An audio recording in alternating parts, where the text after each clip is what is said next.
Revelations Concerning the Communist Trial in Cologne. By Karl Marx.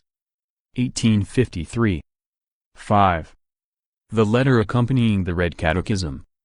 In his evidence during the sitting on October 27, Police Inspector John Kerman of Krefeld said that he confiscated a parcel containing copies of the Red Catechism, by Moses Hess. It was addressed to the waiter in an inn in Krefeld and bore a Dusseldorf postmark. It contained also an accompanying letter which was unsigned. It has not been possible to identify the sender. As the prosecution has pointed out, the accompanying letter appeared to be written in Marx's hand. In the sitting on October 28, the expert Renard discovered that the letter was in fact in Marx's handwriting. This accompanying letter said, "Citizen, as we have complete confidence in you, we herewith present you with 50 copies of the Red. Your task is to push them under the doors of citizens, preferably workers, who are known to sympathize with the revolution, on Saturday, June 5, at 11 o'clock at night. We are definitely counting on your civic virtues and accordingly expect you to carry out this instruction. The revolution is closer than many people think. Long live the revolution." Berlin, May 1852. With fraternal greetings. The Revolutionary Committee. Witness John Kerman declared further that the parcels in question had been sent to the witness Chianella. Chief Commissioner of Police Henkelde of Berlin was the supreme commander in charge of operations against the accused in Cologne during the preliminary investigations. The laurels won by Maupas prevented him from sleeping. The actors in the proceedings include 2 chiefs of police, 1 alive and 1 dead, 1 superintendent, only 1, but that one a Stieber, 2 police lieutenants, one of whom was constantly en route from London to Cologne, the other constantly journeying from Cologne to London, myriads of police agents and sub-agents, named, anonymous, heteronymous, pseudonymous, with tails and without.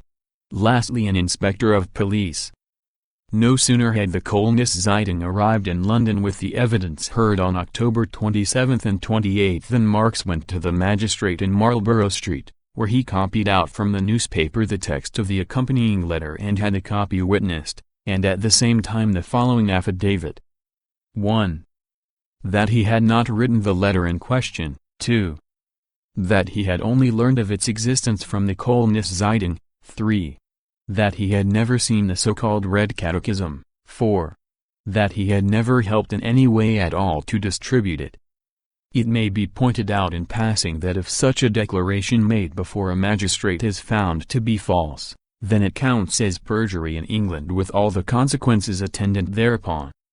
The above document was sent to Schneider II, but it appeared simultaneously in the London Morning Advertiser as the conviction had gained ground during the trial that as regards the observance of the secrecy of correspondence the Prussian Post seems to have the strange notion that letters entrusted to its care must be kept secret from the addressee. The prosecution objected to the submission of the document, even for purposes of comparison. For the prosecution was aware that a single glance from the original accompanying letter to the officially attested copy by Marx would reveal the deception. The deliberate imitation of his handwriting could not remain hidden even from such a sharp-sighted jury as this. Therefore, in order to defend the morality of the Prussian state, the prosecution denounced any attempt at comparison. Schneider II observed that Chianella, the addressee who had freely given information to the police about the supposed identity of the sender and who had even offered to act as a spy, had not in the remotest degree thought of Marx in this connection. No one who has ever read a single line by Marx could possibly attribute to him the authorship of this melodramatic accompanying letter. The midnight dream hour in some or on June 5, and the officiously graphic procedure of pushing the Red under the doors of the revolutionary Philistines, that could perhaps point to Kinkel's turn of mind, just as the references to civic virtues and the way in which they are definitely counting on this military instruction being carried out seem to reflect the imagination of a Willich. But why should Kinkel Willich write their prescriptions for revolution in Marx's hand? If it is permissible to form a hypothesis about the as yet somewhat obscure origins of this accompanying letter written in an imitated hand, the police found the 50 Reds in Krefeld as well as the convenient, high-sounding accompanying letter. in Cologne or in Berlin Quimport.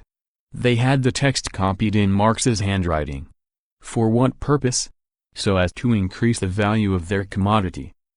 However, even the chief public prosecutor did not dare to revert to the accompanying letter in his Catalanarian speech. He let it drop.